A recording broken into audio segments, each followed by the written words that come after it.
The topic I chose for this video project was drug policies, but more specifically the legalization of marijuana versus imprisonment. I will first tell you about the history of marijuana law in America, then the pros and cons of legalization. Finally, I will share some real-life cases which involved incarceration because of marijuana interfering with people's chance to a normal life.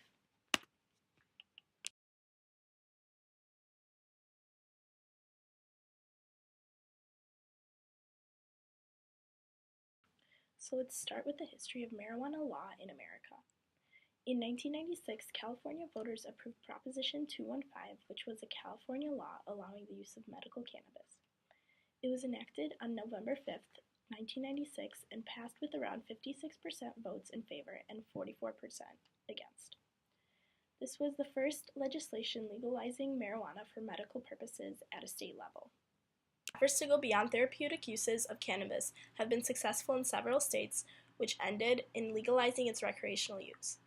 As of today, 29 states currently have laws broadly legalizing marijuana in some form.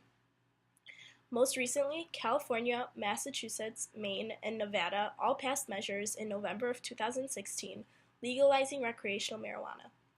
States like Colorado, Alaska, and the District of Columbia have had measures in place for some time. As you can see on this map, 59.3% of Americans now live in a state where marijuana has been legalized. The United States is slowly but surely heading into legalizing recreational marijuana countrywide.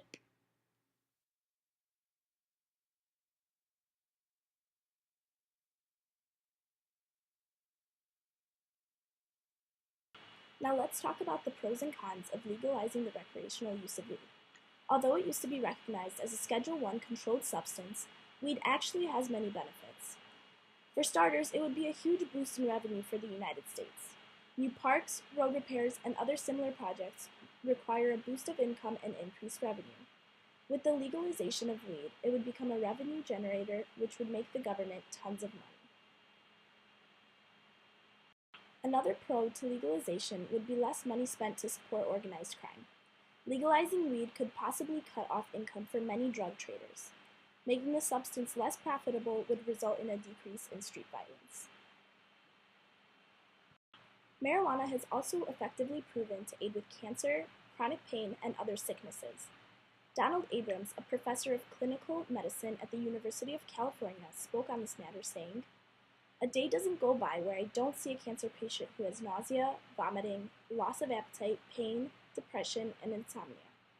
Marijuana is the only anti-nausea medicine that increases appetite. I could write 6 different prescriptions, all of which may interact with each other or the chemotherapy that the patient has been prescribed. Or I could just recommend trying one medicine." Using marijuana for medical uses is not only a natural remedy, but also has many positive effects when it comes to illness. For example, a boy named Billy Caldwell struggled from a severe form of epilepsy and was on the brink of death when his doctor prescribed him THC oil. Now, 10 months after he was given the first dosage of liquid cannabis oil, he has not had one seizure. A con to legalizing weed include the altered perception it produces, but there are so many more drugs made legal by the government, like Xanax, that cause so much more severe altered perceptions and risk of addiction and abuse. Being incarcerated for the possession of weed is, in my opinion, a little over the top. Marijuana sentences in the U.S. vary significantly from state to state. Here are some examples for simple possession of marijuana. In Texas, you can get 180 days to 99 years in prison. In Florida, you can get 1 year to 15 years. In Utah, you can get 6 months to 15 years, and in Missouri, you can get 1 year to life in prison for simple possession. A man named Jeff Mazansky got a sentence of life in prison after 3 minor cannabis-related offenses, while rapist Brock Turner got 3 months in jail for taking advantage of a woman.